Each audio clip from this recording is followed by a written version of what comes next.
మాట్లాడిన మాట ఆయన మాట్లాడిన మాటలు వారు లేరు ఆ రోజు హౌస్లో లేరు కాబట్టి ఇవన్నిటికీ నిజంగా ఇవన్నీ కాదు కాబట్టి ఆఖరిగా సార్ ఈ రాష్ట్రంలో ప్రజలకు ఇచ్చిన వాగ్దానాన్ని అమలు చేయడానికి చేస్తున్న ప్రయత్నాల్లో ఈ ప్రభుత్వం పూర్తిగా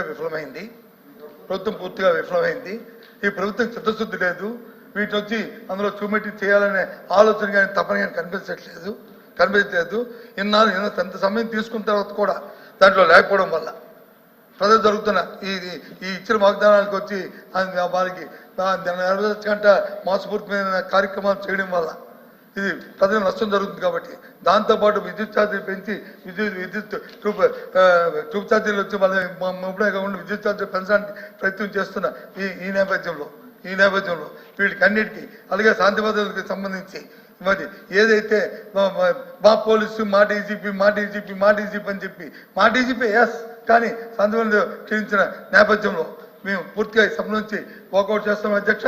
వాళ్ళే బడ్జెట్ సమాధానం చెప్పుకోమని అధ్యక్ష, వాళ్ళే చేసుకోమని అధ్యక్ష. ప్రజల దగ్గరే ఆ విషయం తెలుస్తుంది అధ్యక్ష. కాబట్టి వాకౌట్ చేస్తాం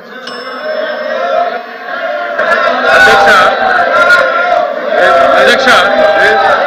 మా చిన్న విజ్ఞప్తి అధ్యక్ష, వారు లేవనెత్తినటువంటి ప్రతి అంశానికి కూడా సమాధానం చెప్పడానికి నేను ఇక్కడ ఉన్నాను. దయచేసి కూర్చోమని చెప్తున్నాను. మీ ద్వారా సభ్యుల్ని కోరేది ఏంటంటే, మీరు అనేక అంశాలని లేవనెత్తారు. మీ చిత్తశుద్ధి ఎంతుందో అర్థమవుతుంది అధ్యక్ష. ఈ రాష్ట్ర ప్రజానీకాన్ని మోసం చేసేటువంటి ఉద్దేశంతో, తప్పుదోవ పట్టించేటువంటి ఉద్దేశంతో గందరగోళపరిచేదానికి మాట్లాడారు. సభలోంచి వినే ఓపిక లేకుండా పోతున్నారు అధ్యక్ష. రిప్లై ఫర్ ఫైనాన్స్ మినిస్టర్ గారు. ఫైనాన్స్ మినిస్టర్ గారు రిప్లై. కూర్చోండి. ధన్యవాదాలు అధ్యక్ష.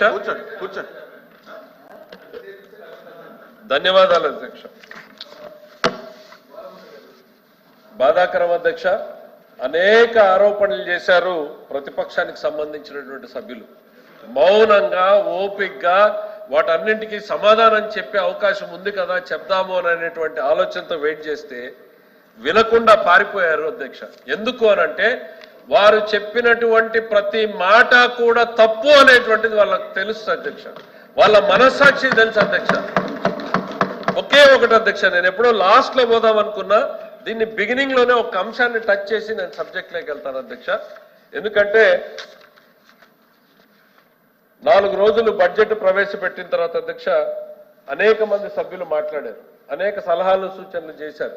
నేను సభలో లేకపోయినా 2 టీములు పైన కూర్చుని చాలా డీటెయిల్డ్ గా రాసుకున్నారు అధ్యక్ష. ఏ సభ్యులు ఏం లేవనెత్తారు, వాటికి వాళ్ళు ఇచ్చినటువంటి సలహాలు సూచనలు, ప్రాక్టికల్ ప్రాబ్లమ్స్ ఏంటి అనేటువంటివి.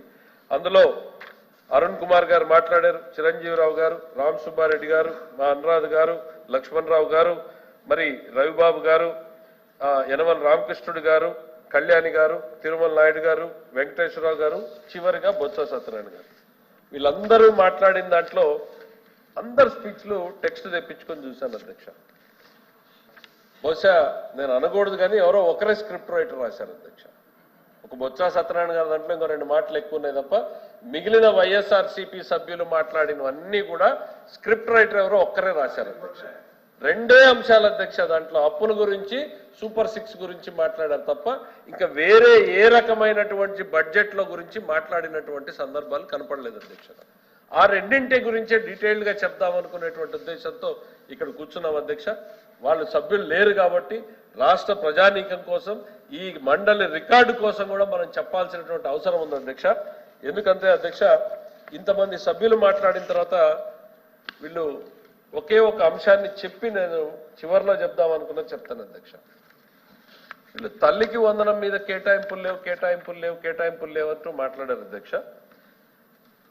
6484.75 కోట్ల రూపాయలని బడ్జెట్ లో కేటాయించాం అధ్యక్ష. ఏ హెడ్స్ కింద కేటాయించామో కూడా చెప్తాను అధ్యక్ష.